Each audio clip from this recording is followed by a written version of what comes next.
ಕಷ್ಟಗಳು ನಮ್ಮಿಂದ ಸರಿದರೆ ಸಾಕು. ಬೇರೆಯವರಿಗೆ ಏನಾದರೂ ಆಗಲಿ ಅನ್ನೋ ನಿರ್ಲಕ್ಷ್ಯ ಒಳ್ಳೆಯದಲ್ಲ. ತಪ್ಪಾಯ್ತು ಭಗವಂತ, ಅದು ಭಯದಲ್ಲಿದ್ದವನು ಸಮಾಧಾನ ಆದ್ಮೇಲೆ ಅಂತ ಬಾಯಿಗೆ ಬಂದಂಗೆ ಮಾತಾಡ್ಬಿಟ್ಟೆ.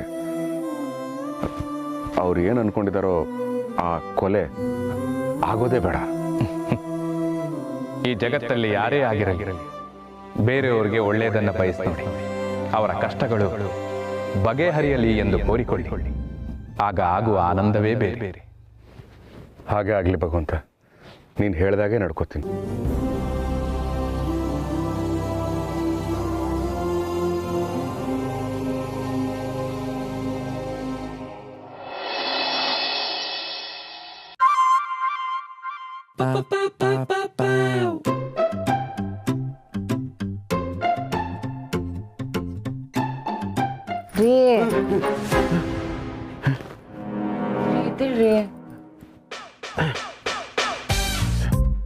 ಏನಾಯ್ತು ಗಿರಿ?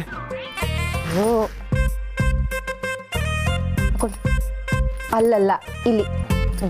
ಏನಾಯ್ತು ಗಿರಿ? ನಾನು ನಿಮ್ಮ ಹತ್ರ ಒಂದು ವಿಷಯ ಕೇಳಬೇಕು. ಈ ಗಂಡಸರು ಹಣೆ ಬರಾನೆ ಎಷ್ಟು. ಮಲಗಿರ್ಲಿ ಎದ್ದಿರ್ಲಿ ಯಾವಾಗಲೂ ಬೇರೆಯವ್ರ ವಿಷಯ ಕೇಳೋದೇ ಆಗೋದು. ನಮ್ಮ ವಿಷಯ ಕೇಳೋ ಹಾಗೆ ಯಾವಾಗ ಮಾಡ್ತೀಯ ಭಗವಂತ? ಅಯ್ಯೋ, ಅವ್ನು ಯಾವಾಗ ಮಾಡಬೇಕು ಅವಾಗ ಮಾಡ್ತಾನೆ. ಈಗ ನೀವು ಹೇಳಿ, ನಿಮಗೆ ನೆನಪಿದ್ಯಾ? ಹೇಗಿರಿ, ಮಧ್ಯರಾತ್ರಿಯಲ್ಲಿ ಮಲಗಿದ್ದವನ್ನ ಎಬ್ಸಿ ನೆನಪಿದ್ಯಾ ಅಂತ ಕೇಳಿದ್ರೆ ನಾನು ಏನು ಅಂತ ಹೇಳಿ? ಇಂಥ ವಿಷಯ ಅಂತ ಹೇಳು, ನೆನಪಿದ್ಯಾ ಇಲ್ವಾ ಅಂತ ಹೇಳ್ತೀನಿ. ನಿಮಗೆ ನನ್ನ ಬರ್ಡೇ ನೆನಪಿದ್ಯಾ? ಹಾಂ, ನೀನು ಈಗಿನ ಕಾಲದವ್ರ ಥರ ಬರ್ತ್ಡೇನ ಬರ್ಡೇ ಅನ್ನೋಕ್ಕೆ ಶುರು ಮಾಡಿದ್ಯಾ? ಅಚ್ಚ ಕನ್ನಡದಲ್ಲಿ ಹುಟ್ಟು ಹಬ್ಬ ಅಂತ ಹೇಳಬಾರ್ದ? ಕೇಳಕ್ಕೆ ಎಷ್ಟು ಚೆನ್ನಾಗಿರುತ್ತೆ. ಅಯ್ಯೋ ಆಯಿತು, ನಿಮಗೆ ನಾನು ಹುಟ್ಟಿದ ಹಬ್ಬ ನೆನಪಿದ್ಯಾ? ಖಂಡಿತ ನೆನಪಿದೆ ಗಿರಿ. ಅದನ್ನು ಹೇಗೆ ಮರೆಯೋಕ್ಕೆ ಸಾಧ್ಯ? ಗಂಡಸಾಗಿ ಹುಟ್ಟಿದ ಮೇಲೆ ಕೆಲವೊಂದು ದಿನಗಳನ್ನ ಖಂಡಿತವಾಗ್ಲೂ ನೆನಪಿಟ್ಕೊಳ್ಳೇಬೇಕು. ಅದರಲ್ಲಿ ಮುಖ್ಯವಾದ್ದು ಹೆಂಡತಿ ಹುಟ್ಟಿದ ಹಬ್ಬ, ಹೆಂಡತಿ ಅವರ ಅಪ್ಪ ಅಮ್ಮ ಹುಟ್ಟಿದ ಹಬ್ಬ, ಹೆಂಡತಿ ಅವರ ಅಪ್ಪ ಅಮ್ಮ ಮದುವೆ ಆಗಿದ್ದ ದಿನ, ಅವರ ಮನೇಲಿ ಏನಾದರೂ ನಾಯಿ ಸಾಕಿದ್ರೆ ಆ ನಾಯಿ ಹುಟ್ಟಿದ ಹಬ್ಬ, ನರಿ ಚೇಳು ತಿಗಣೆ ಏನೇ ಸಾಕೊಂಡಿದ್ರು ಅದೆಲ್ಲದರ ಹುಟ್ಟಿದ ಹಬ್ಬನ ನೆನ್ಪಿಟ್ಕೋಬೇಕು. ಗಂಡಸಿನ ಕ್ಯಾಲೆಂಡ್ರಲ್ಲಿ ಇಷ್ಟಕ್ಕೆ ಬಿಟ್ರೆ ಭಾನುವಾರಕ್ಕೂ ಜಾಗ ಇಲ್ಲ. ನಿಜವಾಗ್ಲೂ ಹೇಳ್ತಿದ್ದೀರಾ ತಾನೇ? ಸುಳ್ಳು ಹೇಳ್ಬಾರ್ದು. ಅಯ್ಯೋ ಗಿರಿ, ನಾನು ಯಾಕೆ ಸುಳ್ಳು ಹೇಳಲಿ? ನಿಜವಾಗ್ಲೂ ನೆನಪಿದೆ. ಸರಿ, ನೋಡೋಣ.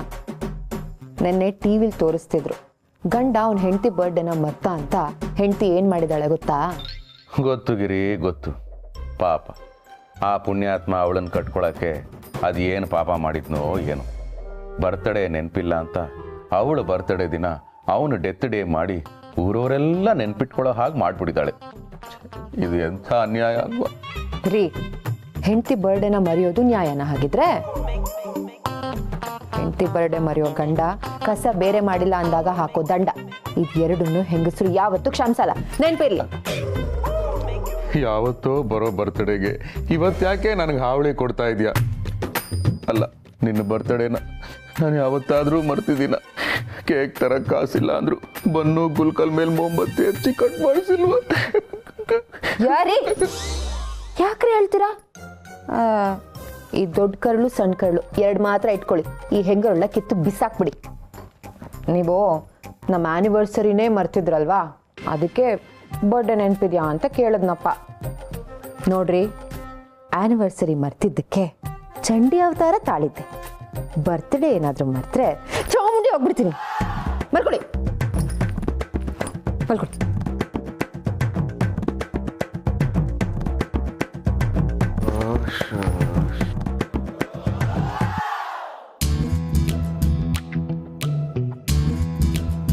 ಆಹಾ, ಆ್ಯನಿವರ್ಸರಿ ಮರೆತಾಗ ಚಂಡಿ ಅವತಾರನೇ ತಡ್ಕೊಳಕ್ಕಾಗಿರ್ಲಿಲ್ಲ. ಇನ್ನೇನಾದರೂ ಬರ್ತ್ಡೇ ಮರೆತು ಚಾಮುಂಡಿ ಅವತಾರ ತಾಳ್ಬಿಟ್ರೆ ಮಹಿಷಾಸುರ ಮರ್ದನ ಆದಾಗೆ ನನ್ನನ್ನು ಮರ್ದನ ಮಾಡ್ಬಿಡ್ತಾಳ. No, at any cost birthday ಮಾತ್ರ ಮರಿಬಾರ್ದು.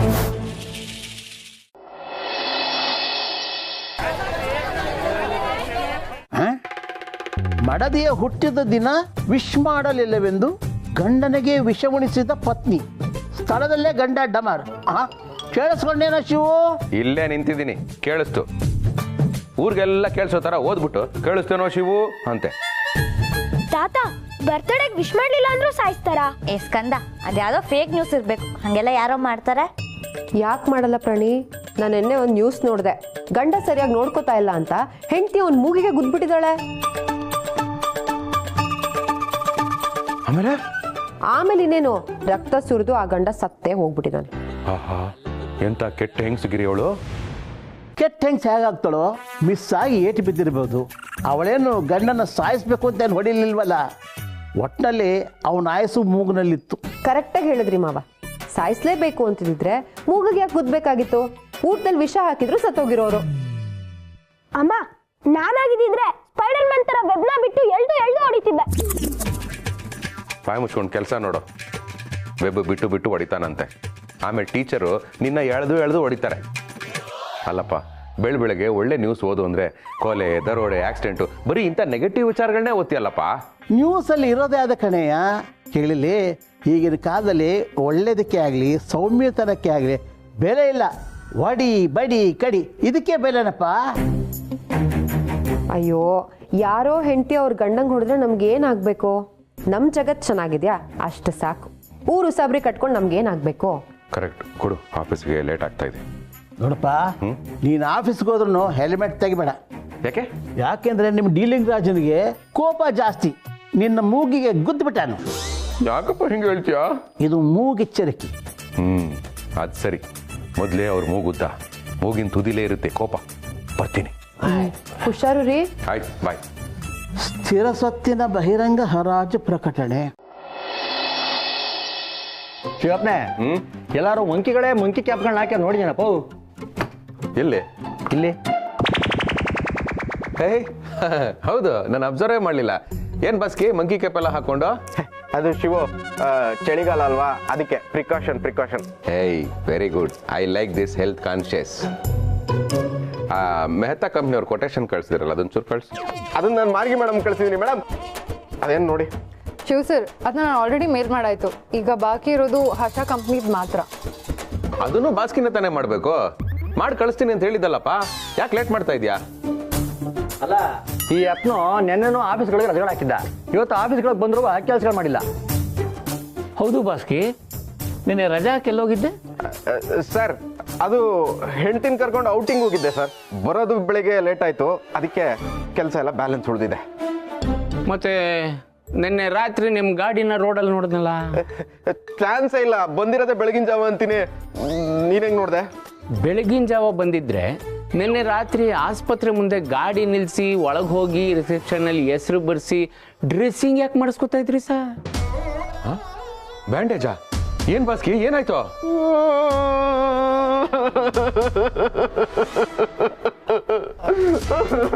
ಅಯ್ಯೋ ಬಾಸ್ಕಿ ಅವರೇ, ಸಾಕು ನಿಲ್ಸಿ. ಏನಾಯ್ತಂತ ಹೇಳಿ. ನಿಮ್ಮ ಹೆಂಡತಿ ಆರಾಮ್ ತಾನೆ? ಈ ಅಪ್ನು ಆಫೀಸ್ಗಳಲ್ಲೇ ಡಬಲ್ ಗೇಮ್ಗಳು ಆಡ್ತಾನೆ. ಇನ್ನು ಮನೆಗಳಲ್ಲೇ ಏನು ಕಿತಾಪತಿಗಳು ಮಾಡ್ಕೊಂಡು ಅವನ ಹೆಂಡತಿಗಳು ಎಷ್ಟು ಹಾವಳಿಗಳು ಕೊಟ್ಟವನೇನೋ.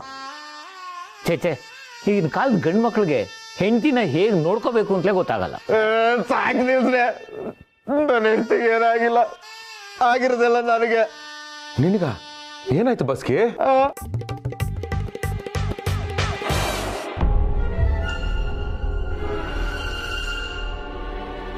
ನೋಡಿಲ್ಲ. ಹೇ ಬಾಸ್ಕಿ, ಏನಿದು ಬ್ಯಾಂಡೇಜು? ಎಲ್ಲಾದ್ರೂ ಬಿದ್ಯಾ? ಬೀಳಲಿಲ್ಲ, ಬಿತ್ತು. ನನ್ನ ಹೆಂಡ್ತಿ ಹೊರಗೆ ಕರ್ಕೊಂಡೋಗಿ ಅಂದ್ಲು. ನಾನು ಆಗಲ್ಲ ಅಂದೆ. ಅಷ್ಟಕ್ಕೆ ಚಪಾತಿ ಹಿಟ್ಟು ತಗೊಂಡು ಮಾಡ್ದು ಬಿಟ್ಲು. ಸರ್, ಚಪಾತಿ ಹಿಟ್ಟು ಮುಟ್ಟಿದ್ರೇನೆ ಮೆತ್ತಗಿರ್ತದೆ, ಹೊಡೆದ್ರೆ ಹೆಂಗ್ ಸರ್ ಇಷ್ಟು ದೊಡ್ಡ ಗಾಯ ಆಗುತ್ತೆ? ರಾಮಯ್ಯ ಹೊಡೆದ್ಲು. ಚಪಾತಿ ಹಿಟ್ಟು ಜೊತೆ ಲಟ್ಟಣಿಯರು ಸೇರ್ಸಿ ಹೊಡೆದ್ಲು.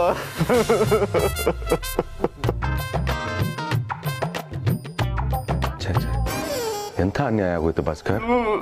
ಇವನ್ಗೆ ಆಗ್ಬೇಕಂತ ಬಿಡು ಶಿವಪ್ಪನೆ, ಊರುಗಳಿಗೆಲ್ಲ ಆಡ್ಕೊತಾರ್ತಾನೆ. ಹಾಗಂತ ಹೀಗೆ ಹೊಡೆಯೋದ? ನೋಡು ಬಾಸ್ಕಿ, ಹೆಂಡ್ತಿರ್ನ ಕಂಟ್ರೋಲಲ್ಲಿ ಇಟ್ಕೊಳ್ಳೋದು ಒಂದು ಕಲೆ. ಕಂಟ್ರೋಲಲ್ಲಿ ಇಟ್ಕೊಳ್ಳೋದು ಅಂದರೆ ಅವ್ರ ಜೀವನನ ನಿಯಂತ್ರಿಸೋದಲ್ಲ. ನಾವು ಅವ್ರಿಗೆ ಎಷ್ಟು ಪ್ರೀತಿ ಕೊಡ್ತೀವೋ ಅವರು ನಮ್ಗಷ್ಟೇ ಪ್ರೀತಿ ಕೊಡ್ತಾರೆ. ಅದೇ ನನ್ನನ್ನು ನೋಡು, ನಾನು ಗಿರಿನಗರಕ್ಕೂ ಕರ್ಕೊಂಡು ಹೋಗಿಲ್ಲ. ಒಂದು ಸೀರೆ ಕೊಡಿಸಿಲ್ಲ, ಒಡವೆ ಕೊಡಿಸಿಲ್ಲ, ಪಾನಿಪೂರಿ ಕೂಡ ಕೊಡಿಸಿಲ್ಲ. ಆದರೂ ಪ್ರೀತಿ ಉಕ್ಕಿ ಹರಿಯುತ್ತೆ. ಅದಕ್ಕೆ ಕಾರಣ ನಾನು ತೋರಿಸೋ ಪ್ರೀತಿ, ನಾನು ತೋರಿಸೋ ಕಾಳಜಿ, ನಾನು ಇಟ್ಕೊಂಡಿರೋ ಸ್ನೇಹ. ಹೆಂಗಸರಿಗೆ ಹಣ, ಒಡವೆ, ಆಸ್ತಿ ಏನೂ ಬೇಕಾಗಿಲ್ಲ. ಅಪ್ಪಟ ಪ್ರೀತಿ ಇದ್ರೆ ಸಾಕು, ಅವರ ಜೀವನ ಎಲ್ಲ ಕೊಟ್ಬಿಡ್ತಾರೆ. ಹೌದು ಶಿವ್, ಅದಕ್ಕೆ ನಿನ್ನ ಹೆಂಡತಿ ನಿನ್ನನ್ನು ದೇವತೆ ಥರ ಕಾಯ್ತಾ ಇರೋದು. ನಿಜ ಸರ್, ನನ್ನ ಗಿರಿ ದೇವತೆಗಿಂತ ಹೆಚ್ಚು. ನಾನು ಅವಳನ್ನ ತುಂಬ ಪ್ರೀತಿಸ್ತೀನಿ. ಅವಳು ಅಷ್ಟೇ ನನ್ನನ್ನು ಅಷ್ಟೇ ಪ್ರೀತಿಸ್ತಾಳೆ. I am very lucky. ಆಯ್ತಾಯ್ತು, ಬಿಲ್ಡಪ್ ಕೊಟ್ಟಿದ್ದು ಸಾಕು, ಕೆಲಸ ಶುರು ಹಚ್ಕೋ. Take care. ಲೋ ಶಿವು, ನನ್ನ ಪರಿಸ್ಥಿತಿನ ಇಟ್ಕೊಂಡು ನಿನ್ನ ಹೆಂಡ್ತಿನ ಹೊಗಳಿಸ್ಕೊತಾ ಇದೆಯಾ? ಆದಷ್ಟು ಬೇಗ ನಂತರನೇ ನಿನಗೂ ಹೆಂಡತಿ ಕಿರಿ ಶುರುವಾಗ್ಲಿ. ಇದು ನನ್ನ ಶಾಪ ಶಾಪ ಶಾಪ.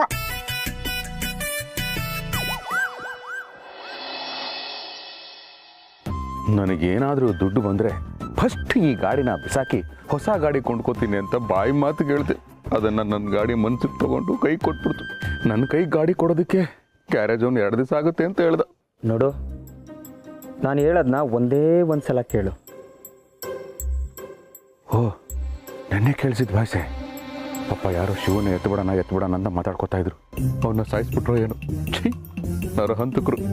ಪೊಲೀಸ್ ಕಂಪ್ಲೇಂಟ್ ಕೊಡೋಣ ಅಂದರೆ ನನ್ನ ಮಾತಲ್ಲಿರೋ ಮೀಟ್ರು ಹಾರ್ಟಲ್ಲಿಲ್ಲ. ನನ್ನ ಹೆಂಡತಿ ಮಕ್ಕಳೇ ನೆನಪಾಗ್ತಾರೆ.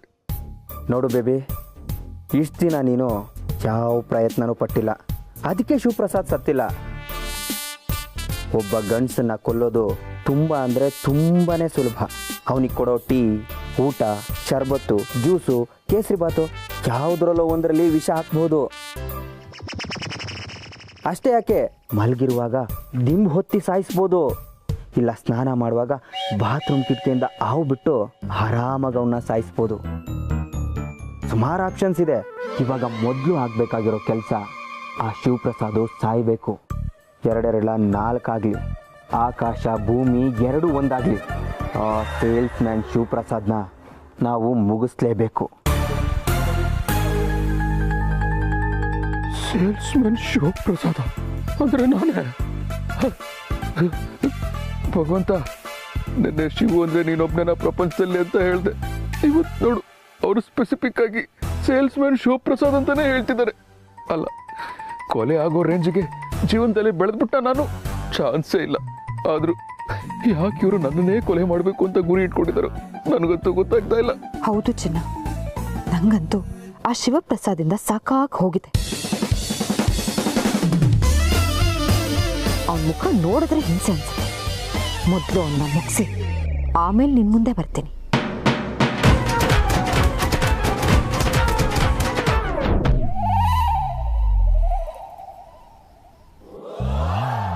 ಇದು ನನ್ನ ಕಿರಿ ವಾಯ್ಸು ಅಂದ್ರೆ ಕಿರಿ ನನ್ನನ್ನೇ ಕೊಲ್ತಾಳ? ಇಲ್ಲ ಇಲ್ಲ ಇಲ್ಲ, ನಾನೇ ಸರಿಯಾಗಿ ಕೇಳಿಸ್ಕೊಂಡಿಲ್ಲ ಅನ್ಸುತ್ತೆ. ನನ್ನ ಕಿರಿ ದೇವತೆ. ಅವಳು ಕನಸಲ್ಲೂ ಈ ಥರ ಎಲ್ಲ ಆಲೋಚನೆ ಮಾಡಲ್ಲ. ಒಂದು ಪಕ್ಷ ಬೇರೆ ಯಾರಾದರೂ ಈ ಥರ ಕೆಲಸ ಮಾಡ್ತಾರೆ ಅಂದರೆ ನಾನು ಒಪ್ಪಿಡ್ತೀನಿ. ಆದರೆ ಗಿರಿ ನೋವೇ, ಚಾನ್ಸೇ ಇಲ್ಲ, ಚಾನ್ಸೇ ಇಲ್ಲ.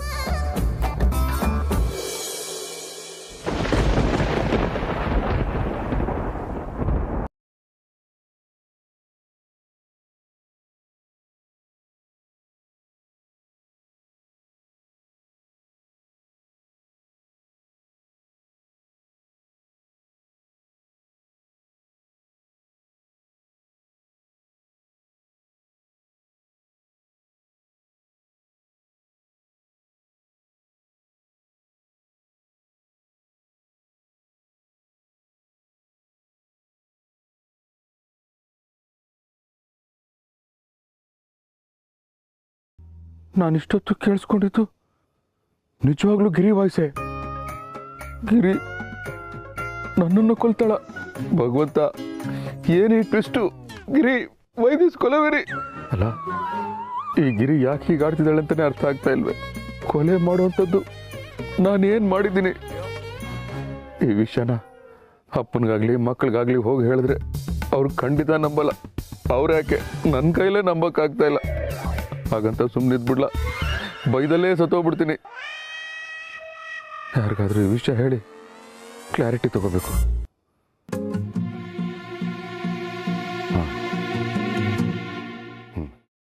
ಎಂತ ಹೇಳ್ತಿದ್ರಿ ಶಿವರೇ? ಫಸ್ಟ್ ನಿಮ್ ತಲೆ ಒಳಗಿಂದ ಅದನ್ನ ಆಚೆ ಉಗಿನಿ. ಏಯ್ ಉಗ್ಯಾಕ ಅದೇನ್ ಬಾಯಿ ಒಳಗೆ ಹಾಕೊಂಡ್ರೆ ಸುಪಾರಿನ ತಲೆಗೆ ಬಂದಿರೋ ಡೌಟು ಅದು ಹೋಗ್ಬೇಕು ಅಂದ್ರೆ ಸತ್ಯ ಅನ್ನೋ ಸೌಟ್ ಸಿಗ್ಬೇಕು. ಅದು ನನಗೆ ಸಿಕ್ಕಿದೆ. ಆದ್ರೂ ನಂಬಿಕೆ ಆತಿಲ್ಲ ಮರ್ರೆ. ಗಿರ್ಜಮ್ಮ ಅಂದ್ರೆ ಯಾರು? ಸಾಕ್ಷಾತ್ ದೇವತೆ. ಕಾಳಿನೂ ದೇವತೆನೆ. ಬಲಿ ತಗೊಳ್ಳಿಲ್ವಾ?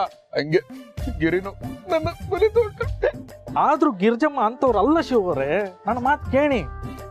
ಎಲ್ಲೋ ಏನೋ ಮಿಸ್ಕಮ್ಯುನಿಕೇಶನ್ ಆಯ್ತು, ಅದನ್ನ ಬಿಡ್ಸಿ ಕಾಣಿ.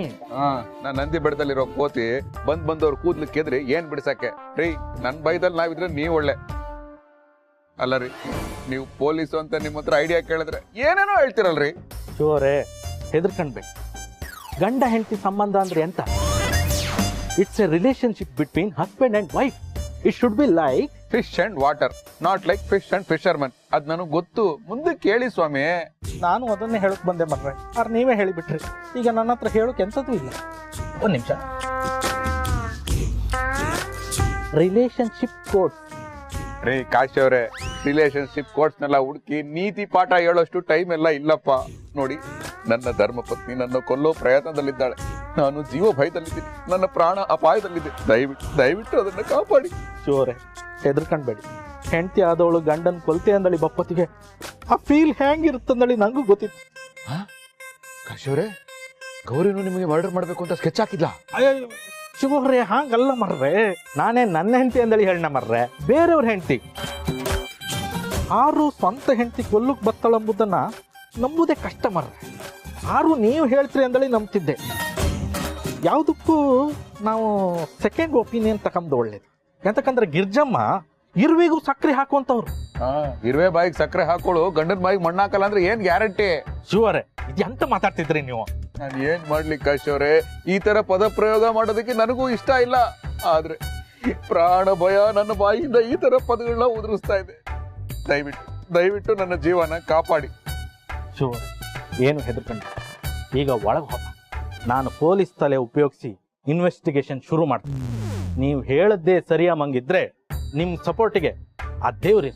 ಅಂದ್ರೆ ನೀವಿಲ್ವಾ? ನಾನು ಇದ್ದೇ ಮರ್ರೆ. ಟೆನ್ಷನ್ ಮಾಡ್ಬೇಡಿ. ಬರಿ ಹಾಪ. ಅಲ್ಲ ರೀ, ನೀವು ಏನ್ ಟೆನ್ಷನ್ ಬೇಡ ರೀ. ಅಯ್ಯೋ ಕಾಶಿ, ಬನ್ನಿ. ಕಾಶಿ ಬೇಡ ಕಾಶಿ, ನನಗಳು ನೋಡಿದ್ರೇನೇ ಭಯ ಆಗುತ್ತೆ. ಹೆದರ್ಕೊಂಡ್ಬೇಡಿ ಮರ್ರೆ, ನಾನು ಇದ್ನಲ್ಲ. ನನ್ ತಿಥಿಲ. ಎಂತ ಶಿವರೇ ಹಿಂಗ್ ಮಾತಾಡ್ತಿದ್ರಿ? ಹಾಂಗ ಒಂದ್ ವೇಳೆ ನಿಮ್ಗೆ ಡೌಟ್ ಇತ್ತು ಅಂದ್ರೆ ಹೇಳಿ. ನಿಮ್ಮ ಚಟ್ಟ ಕಟ್ಟುದ್ರಿಂದ ಹಿಡಿದು ನಿಮ್ಮನ್ನ ಮಣ್ಣು ಮಾಡುವವರೆಗೂ ಎಲ್ಲ ನಾನೇ ಕಣ್ಕಂತೆ. Thank you so much Kashi. Sorry, ಅದು ಬೈ ಮಿಸ್ಟೇಕ್ ಆಗಿ ಬಾಯ್ ಮಿಸ್ಟೇಕ್ ಆಗಿ ಹಾಂಗ್ ಬಂದದಷ್ಟೇ. ಬನ್ನಿ ಬನ್ನಿ. ನಾನೇನು ಮಾಡಿಲ್ಲ. ಬಾಬಾ, ಏನಾಯ್ತು?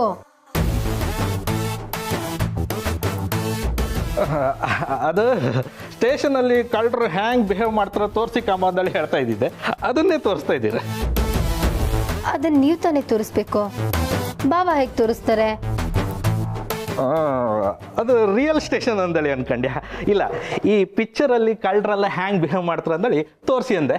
ಅದನ್ನೇ ತೋರಿಸ್ತಾ ಇದ್ದೀರಿ. ಅದೇನ್ ಹೇಳ್ತೀರೋ ಅದು ನಿಮಗೆ ಅರ್ಥ ಆಗ್ಬೇಕು. ಆಗ್ಲಿಂದ ಕರ್ದು ಸಾಕಾಯ್ತು. ಬಾಬಾ ತಗೊಳ್ಳಿ ಟೀ. ಶೋರೆ, ಟೀ ಕುಡೀನಿ.